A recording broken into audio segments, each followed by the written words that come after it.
Thanks for watching 4-Color Commentary. I'm Mark Allen, and this is a retrospective on Iron Fist Volume 1, Number 8. Now, this cover triggers me, and it's a good trigger. Everybody's down on being triggered these days. Well, this is a good trigger because I spoke a few videos ago about the, back in my childhood, the Red Barn Flea Market on Sand Springs, on the Sand Springs line, or Charles Page in Sand Springs, Oklahoma. And this is one of the Iron Fists that I first found on the big giant wooden spool that they used to wrap power cords around, and when they would put in new power poles.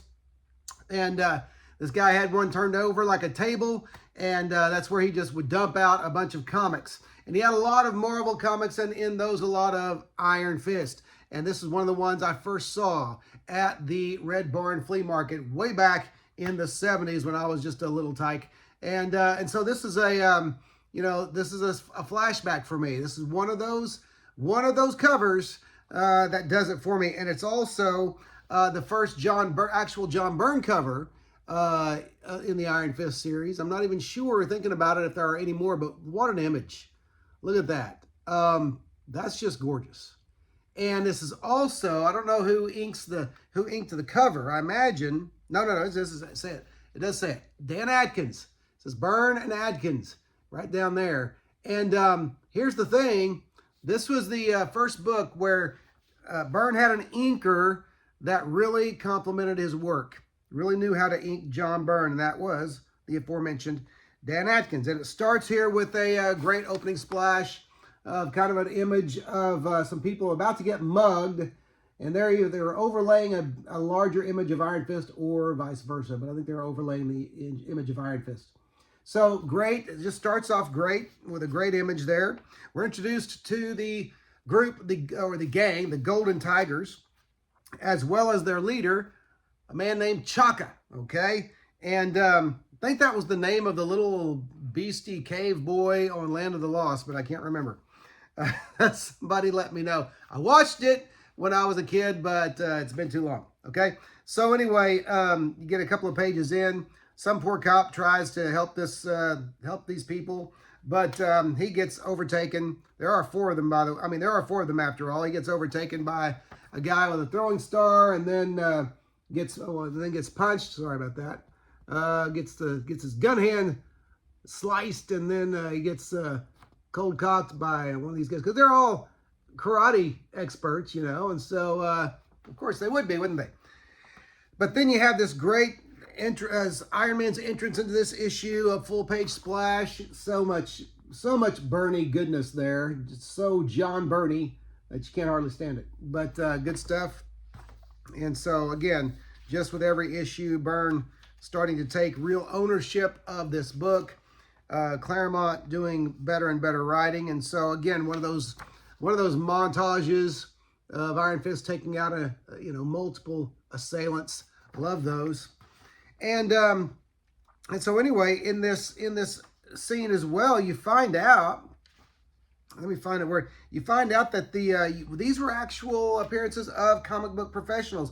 It's been well known by Byrne fans for years that he liked to write or draw himself. I guess Claremont would have into the story.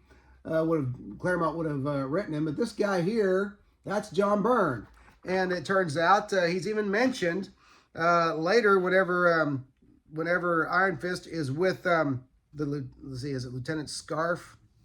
No, Raphael.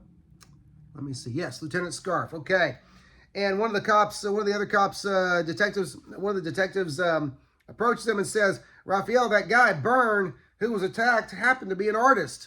He sketched us the gang's emblem." Okay, you couldn't make it very much more obvious than that Byrne is drawing himself into the story there, where Claremont's writing him into it. And that may have been Claremont with him. I don't know. Don't know enough about what Claremont looked like back then. Let me see if I can give you a close-up on these people here. But so there's John Byrne, the blonde guy, and whoever the guy is with him there. Maybe it's Claremont. I don't know. Maybe it's Dan Adkins. I don't know. Anyway, found that interesting. That's always fun when artists do that, and John Byrne liked doing that. So anyway, lots of intrigue as we as we see the first appearance here of Chaka on page 15 of the book. And you know, as he's not very nice to women there. He's not very nice to that young lady who is part of the female branch of the Golden Tigers. And she gets a little uppity, evidently, and he gives her a backhand and says, hey, if you were really the martial artist you claim to be, you could have blocked that easily. So get out of my face and wait till I tell you what to do. So in the meantime, Danny Rand has some flashbacks of being a child and growing up in that house, and you know, some heartwarming stuff there, and some characterization, some character backstory development, however you want to say it. Did have love this ad advertising the old Mego, depends on how you pronounce them. I always pronounce them Mego. But the old Mego figures there, and you had to hear just the Marvel figures here, and then also the Son of Origins of Marvel Comics. And I actually had, I take back what I said last time, and they must have sold these in. I know they sold the Mego figures in stores and the vehicles. They sold these in stores as well, because I had one of those. I had one of the web shooters, and it was very cool as a kid. And enjoyed it a lot. Had the Spider-Mobile, and had let's see, who I had none. Actually, had none of the figures pictured here except for the Thing. Well, I did have Captain America and Spider-Man, but Spider-Man's not even. He's pictured in his buggy, but that's it. So I had Captain America, Spider-Man, and the Thing, and I had to trade for Captain America from my friend Jason. Okay, Jason was one of my best friends back then. I had two best friends, Jason and Jay. And yes, their names were similar. So you move on in the story, and Danny is actually starting to take a little bit of a hand in the, well, I guess that happened last issue. Yeah, he wasn't, let me see here. Let me catch up with myself here, because, oh yeah, Danny starts to take a hand in the business, the Rand Meacham business, okay?